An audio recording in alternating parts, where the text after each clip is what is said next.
Hello friends, I, Dhairya Bhatia, welcome you to my YouTube channel Maths DNA from origin to infinity.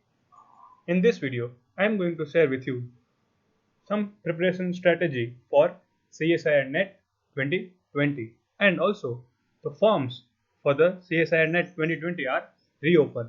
So let us begin, and this will be in Hindi so that many students have requested me to give it in Hindi.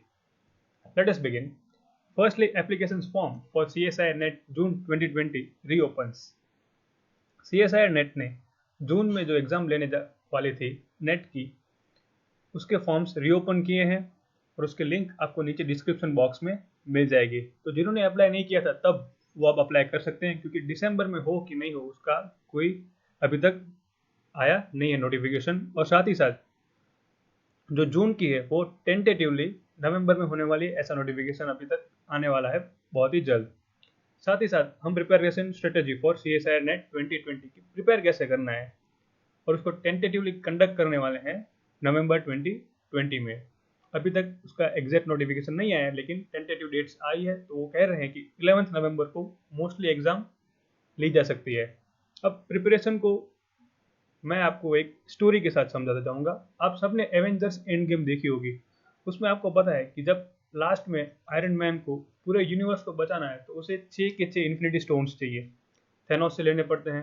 तो उसको ही हम हमारी preparation strategy में apply करते हैं कि जब doctor strange कहते हैं इन्फिनिटी वॉर में कि we are in the Endgame now, और फाइनली एंड गेम में आयरन मैन कहता है कि आई एम आयरन मैन। तो अब यहाँ पे आप सब लोग आयरन मैन हो और आपको वो 6 इन्फिनिटी स्टोन्स चाहिए ताकि आपकी जो नेट की एग्जाम है वो क्वालिफाई हो जाए। अब वो 6 इन्फिनिटी स्टोन्स क्या है? सबसे पहला है रियल एनालिसिस, जो कि आपका रियलिटी स्टोन। इस पेपर में आपको कौन से टॉपिक्स कवर करने हैं जो कि इंपॉर्टेंट है। आपको पूरा पेपर पढ़ने की जरूरत नहीं है, आप बस वही टॉपिक्स करो जो कंटिन्यूसली और रिपीटेडली रियल एनालिसिस में आ रहे हैं। तो सबसे पहला आता है काउंटेबल एंड अनकाउंटेबल सेट्स। हर एक पेपर में एक क्वेश्चन तो काउंटेबल एंड अनकाउंटेबल पे होता ही है। आपको बस इसकी डेफिनेशन पढ़नी है और इसको सॉल्व करना है अच्छे से। सेकंड आता है सुप्रीमम और इन्फीमम। इसको बहुत स्टूडेंट्स लाइटली लेते हैं, लेकिन ये काफ़ी इंपॉर्टेंट है क्योंकि एक आध क्वेश्चन पार्ट सी में सुप्रीमम और इन्फीमम से पूछा जाता है।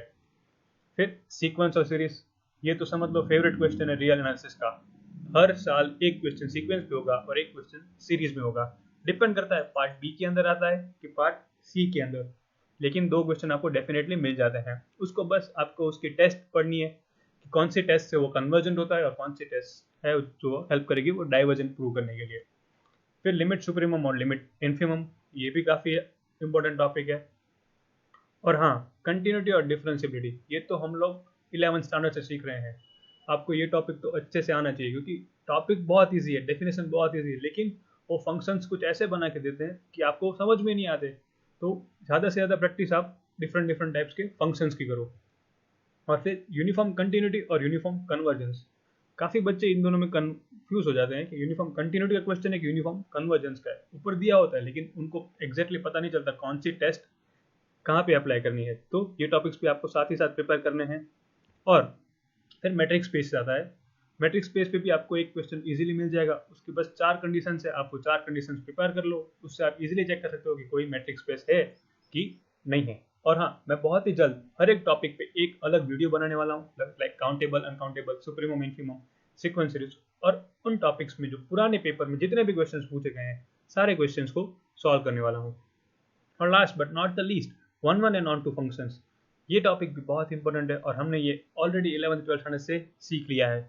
बस अब जो पूछते हैं उन्होंने डोमेन उसका बढ़ जाता है, डोमेन रियल नंबर होता है, तो आपको उसको रियल नंबर के साथ फील करना आना चाहिए। नेक्स्ट आगे बढ़ते हैं। हमारे पास जो सेकंड टॉपिक आता है लीनियर अलजेब्रा। अब ये हमारा पावर स्टोन होगा। मतलब ये टॉपिक तो आपको बहुत स्ट्रॉन्ग प्रिपेयर करके जाना है क्योंकि इस टॉपिक में आप मैक्सिमम मतलब 60 to 70 मार्क्स इजीली कवर कर सकते हो। अब उसमें कौन से टॉपिक्स आपको प्रिपेयर करने हैं? सबसे पहला आता है वेक्टर स्पेस एंड सब स्पेस। वेक्टर स्पेस के पास 10 कंडीशन है, वो 10 कंडीशन आप इजीली याद कर सकते हो। और फिर वेक्टर स्पेस सब स्पेस बनता है, उसमें वो आपको 2 कंडीशंस दी गई है, वो 2 याद कर लो और इजीली आप उसके थोड़े बहुत क्वेश्चंस प्रैक्टिस करो तो आपको ये टॉपिक आराम से आ जाएगा। सेकंड आपके पास आता है basis, dimension, linear transformation and rank nullity theorem. अब रैंक नलिटी थियरम तो हर साल 2 क्वेश्चन होते हैं रैंक नलिटी पे, एक पार्ट बी में और एक पार्ट सी में। साथ ही साथ लीनियर ट्रांसफॉर्मेशंस पे भी आपको एक क्वेश्चन मिल जाता है। और डायमेंशन, अब वो डायमेंशन सीधा नहीं पूछते आपको कि R3 का डायमेंशन क्या है, वो तो सबको आता है कि R3 का डायमेंशन 3 होगा। वो आपको डायमेंशन पूछते हैं symmetric matrix, skew symmetric matrix, फिर सिमेट्रिक जिसमें पर्टिकुलर ट्रेस जीरो हो रही हो या तो फर्स्ट रो जीरो हो। तो ऐसे थोड़ा क्वेश्चन कॉम्प्लिकेट करते हैं, लेकिन पूछते डायमेंशन ही है, तो आपको डायमेंशन अच्छे से आना चाहिए। फिर आपको रैंक, डिटर्मिनेंट और algebra of different types of matrices. Her matrix का अपना रैंक होता है, उसका डिटर्मिनेंट होता है। सपोज करो कि ऑर्थोगोनल बेसिस है तो उसका डिटर्मिनेंट +-1 होता है। आपको ये पता होना चाहिए, मतलब प्रॉपर्टीज ऑफ मैट्रिसेस, जो डिफरेंट टाइप के मैट्रिसेस है। ऑलमोस्ट 10 टाइप के मैट्रिसेस हैं, symmetric, skew symmetric, Hermitian, skew Hermitian, identity, involuntary, फिर इन्वर्टिबल आता है आपके पास, फिर ऑर्थोगोनल आता है आपके पास, फिर परम्यूटेशन मैट्रिक्स आता है और नील पोर्टिन मैट्रिक्स आता है। तो ये 10 टाइप की मैट्रिसेस है। तो आपको इन सब को अलग से स्टडी करना है, क्योंकि एक क्वेश्चन आपको टाइप्स ऑफ मैट्रिसेस पे डेफिनेटली मिलेगा, और वो भी पार्ट सी के अंदर, मतलब 4.75 मार्क्स का है। और बहुत ही स्ट्रेट फॉरवर्ड क्वेश्चन होता है। आपको दिया गया होता है कि ये नील पोर्टिन मैट्रिक्स है, बस इसके आइगन वैल्यूज क्या होंगी, इसके आइगन वेक्टर्स क्या होंगे, तो आपको उसको इजीली फाइंड कर सकते हो। फिर नेक्स्ट आपके पास टॉपिक जो है वो वही है कि आइगन वैल्यूज, आइगन वेक्टर्स और केले हैमिल्टन थ्योरम। अब केले हैमिल्टन थ्योरम कहाँ पे आता है? आपको एक मैट्रिक्स देंगे, फिर बोलेंगे कि उस मैट्रिक्स का आप 100th पावर फाइंड करो, a⁻100। तो आप कैसे फाइंड करोगे? तो पहले आपको केले हैमिल्टन थ्योरम पता होना चाहिए कि वो क्या कहता है। जो भी कैरेक्टरिस्टिक इक्वेशन है किसी मैट्रिक्स की, तो वो मैट्रिक्स खुद की कैरेक्टरिस्टिक इक्वेशन को सेटिस्फाई करेगा। उससे ही आप उस मैट्रिक्स का हायर ऑर्डर पावर फाइंड कर सकते हो। तो ये भी थ्योरम आपके लिए बहुत इंपॉर्टेंट है। फिर आइगन वेक्टर्स आते हैं। अब आइगन वेक्टर्स कहाँ पे काम आते हैं? जब आपको फाइंड करना होता है कि वो मैट्रिक्स डायगोनल है कि नहीं है, तो आपको आइगन वेक्टर्स मिलनी चाहिए, क्योंकि अगर 3x3 मैट्रिक्स है तो अगर आपको 3 आइगन वेक्टर मिलते हैं तभी वो मैट्रिक्स डायगोनलाइजेबल होता है। तो आपके पास नेक्स्ट टॉपिक है वो डायगोनल फॉर्म्स है, फिर कैनोनिकल फॉर्म्स और जॉर्डन कैनोनिकल फॉर्म्स। ये भी बहुत ही इंपॉर्टेंट टॉपिक्स होते हैं आपके पास लीनियर अलजेब्रा में, क्योंकि हर साल एक क्वेश्चन इन तीनों में से आता है, एक डायगोनल पे, एक कैनोनिकल के और एक जॉर्डन फॉर्म्स पे। और अब बिल्कुल चिंता मत कीजिए, अगर आपको ये टॉपिक्स में से कोई भी टॉपिक नहीं आ रहा, आप नीचे कमेंट बॉक्स में कमेंट कर सकते हैं। तो मैं सबसे पहले उन टॉपिक से स्टार्ट करूंगा वीडियो बनाना और उसके क्वेश्चन सॉल्व करना। और last but not the list again, quadratic forms and there classification.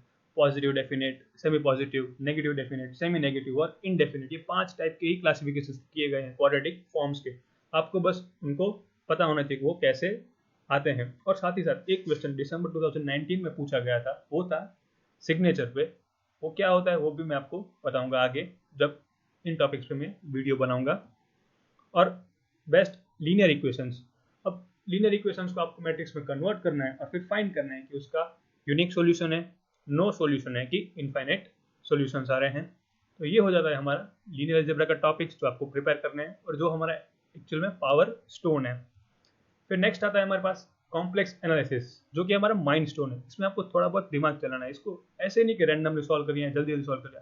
अगर आप इसको शांति से सॉल्व करते हो तो आप इसमें भी 40 to 45 मार्क्स इजीली कवर कर सकते हो। सबसे पहले आता है आपके पास पावर सीरीज और एनालिटिक फंक्शन।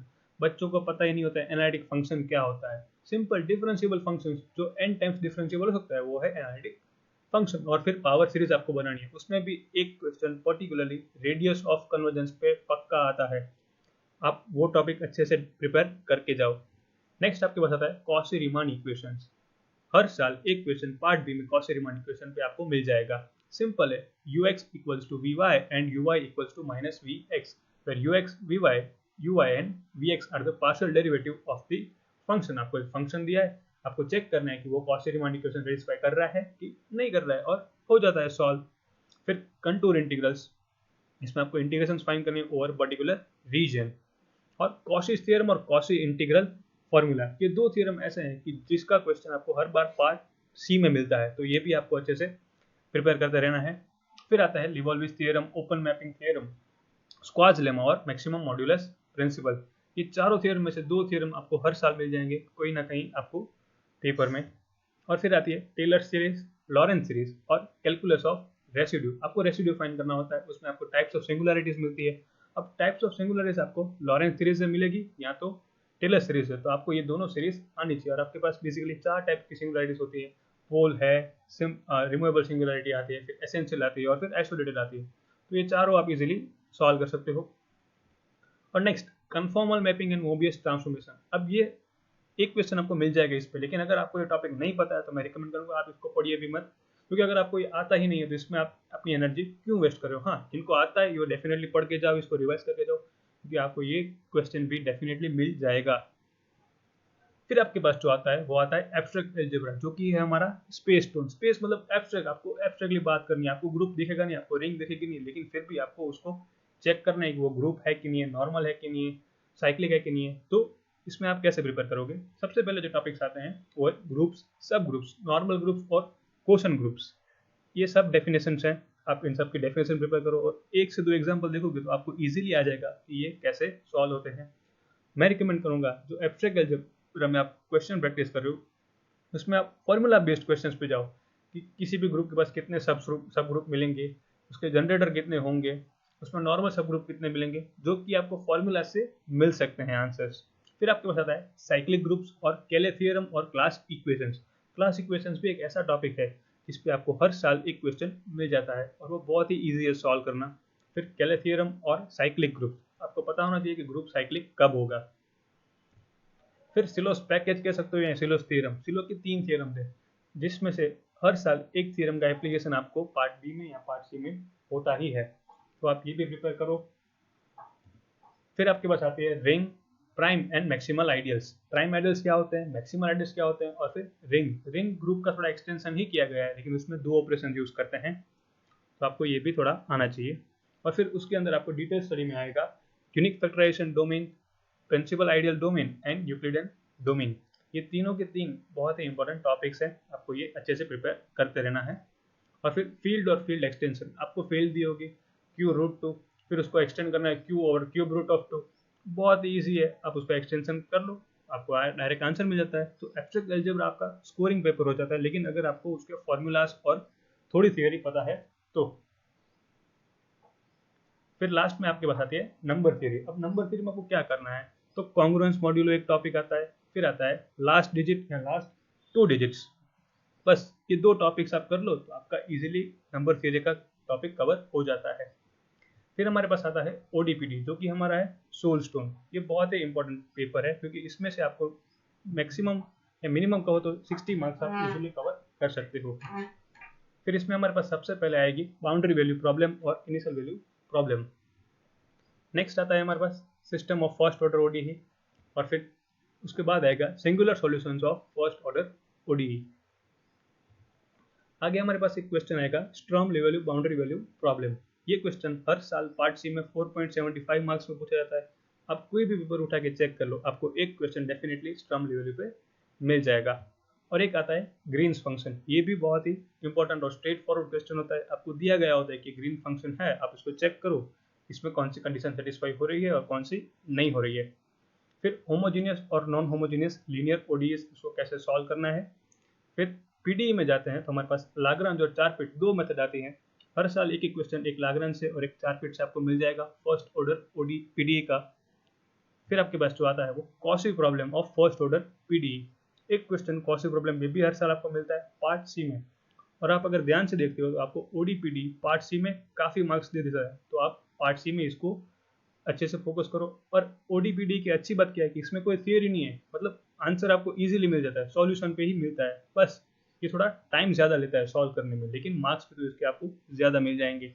और फिर आता है हमारे पास classification of second order PDE, hyperbolic है, पैराबोलिक है कि एलिप्टिक है। सिंपल स्ट्रेट फॉरवर्ड फॉर्मूला है, अप्लाई करो और आप चेक कर लो कि वो कौन से टाइप का पीडीई है। और last again general solutions of higher order PDE, उसका जनरल सॉल्यूशन क्या होता है आपको वो फाइंड करना है। और हमारे पास अभी लास्ट जो टॉपिक आता है जो कि हमारा है टाइम स्टोन, जो कि है पार्ट ए। काफ़ी बच्चे पार्ट ए सॉल्व ही नहीं करते हैं, लेकिन आपको पता है कि जैसे एंड गेम में टाइम स्टोन बहुत ही इंपॉर्टेंट था, वैसे ही हमारे पास नेट की एग्जाम में पार्ट ए है, वो भी बहुत ही इंपॉर्टेंट है, क्योंकि वो हमें 30 मार्क्स देता है, 30। अगर आप इसको अच्छे से सॉल्व करो तो मिनिमम आप 20 to 25 मार्क्स तो इजीली स्कोर कर सकते हो। और आप सब लोग मैथमेटिकल बैकग्राउंड से हो, तो आपके लिए पार्ट ए तो बिल्कुल भी टफ नहीं है, तो आपको पार्ट ए तो डेफिनेटली करना ही है। और फिर ये रहा उसका पूरा टेबल वेटेज के साथ कि कितने क्वेश्चंस आते हैं, कितना वेटेज है, और कौन से क्वेश्चंस इजी हैं, कौन से मीडियम है और कौन से आपको हार्ड पड़ते हैं। जब हम रियल में बात करते हैं तो हमारे पास 65 मार्क्स का रियल एनालिसिस होता है, ऑन एवरेज दिया गया है। उसमें से 25 मार्क्स का इजी होता है और 20 मार्क्स का मॉडरेट। बाकी 20 मार्क्स का जो हार्ड होता है उसको आप छोड़ सकते हो। फिर आपके पास नेक्स्ट आता है लीनियर। अब लीनियर में आपके पास जो इजी क्वेश्चंस होते हैं वो होते हैं 36 मार्क्स के। मोस्टली आप पार्ट बी और पार्ट सी में से सारे क्वेश्चन सॉल्व कर सकते हो। और फिर उसमें मॉडरेट 10 मार्क्स के आएंगे और फिर आपको जो हार्ड आएंगे वो होंगे और 10 मार्क्स के। हार्ड मतलब क्या है कि उसमें आपको थोड़ा टाइम लग रहा है बस, और कुछ करने की ज़रूरत नहीं है। तो अगर आप रियल और लीनियर कर रहे हो सिर्फ, तो भी आप 111 मार्क्स इजीली स्कोर कर सकते हो। लेकिन उसमें क्या होता है प्रॉब्लम कि आपके पास हार्ड क्वेश्चन आते हैं और वो आपको आते नहीं है, तो क्या होगा, आप उसमें अटक जाओगे। तो अब क्या करेंगे, तो हम कॉम्प्लेक्स और एब्स्ट्रैक्ट भी जाएंगे। उसमें से जो इजी क्वेश्चन है हम वही पिक करेंगे। देखो, आप जब क्वेश्चन पेपर सॉल्व कर रहे हो तो आप इजी क्वेश्चन पहले पिक कर लो, वो कोई भी टॉपिक से हो, पहले इजी सॉल्व करो ताकि आपको क्या हो कि आपका एक बेस बन जाए, 70 to 80 मार्क्स का स्ट्रॉन्ग बेस आपका तैयार हो जाए। उसके बाद ही आपको हायर ऑर्डर क्वेश्चंस पे जाना है। नेक्स्ट ओडीपीडी है, उसमें भी आपके पास easy questions like straight forward simple simplification based आते हैं, वो होते हैं 35 मार्क्स के। और जो मॉडरेट है मतलब मीडियम वाले, वो एक्चुअली होते ईजी ही हैं लेकिन उसमें आपको थोड़ा टाइम देना पड़ता है, तो वो आप 15 मार्क्स वहाँ से भी ले सकते हो। और जो लास्ट है हमारा पार्ट ए, एक्चुअली तो स्टार्टिंग में होता है लेकिन हमने यहाँ पे लास्ट में रखा ताकि किसी को अगर एंडिंग में उसको सॉल्व करना है तो वो सॉल्व कर सकते हैं। यहाँ पे मैंने लिखा है कि 16 मार्क्स का इजी होता है, लेकिन आप 20 मार्क्स भी इजी लेके चल सकते हो, क्योंकि मैथ्स के क्वेश्चन है एवरेज पे, एज पे, ट्रेन पे, बस पे, वर्क, पाइप्स एंड पिस्टन्स, और फिर ऐसे ही आपको सिंपल सिंपल क्वेश्चंस मिल जाएंगे। थोड़े बहुत लॉजिकल रीजनिंग के होते हैं, वो आपको आने चाहिए। तो अगर आप कैलकुलेट करते हो तो आपको इजी के ही 147 मार्क्स हो जाते हैं। मतलब 147 तो आपको इजी मार्क्स होता ही है। अब बस ध्यान क्या रखना है आपको कि जब आप टिक कर रहे हो तब उसमें नेगेटिव मार्किंग नहीं होनी चाहिए। मतलब आपका आंसर 100% सही आना चाहिए, गलत नहीं आना चाहिए। पार्ट सी में आप रिस्क ले सकते हो लेकिन पार्ट बी में आपको रिस्क लेने की ज़रूरत नहीं है। तो यहाँ तक हमारा हो जाता है, पेपर इजीली क्वालिफाई हो जाओगे आप CSIR नेट की JRF एग्जाम के लिए, और आपका 2020 बहुत ही अच्छा पेपर होगा। और हाँ, जैसे कि मैंने कहा था, मैं हर एक टॉपिक पे अलग वीडियो बनाऊंगा, लेकिन अगर आपको कोई पर्टिकुलर टॉपिक पे वीडियो चाहिए तो आप नीचे कमेंट बॉक्स में कमेंट कर सकते हो। और हाँ, डिस्क्रिप्शन बॉक्स में आपको जो CSIR नेट जून का जो एग्जाम का जो फॉर्म रीओपन हुआ है उसका भी लिंक मिल जाएगा। और improve your self with us.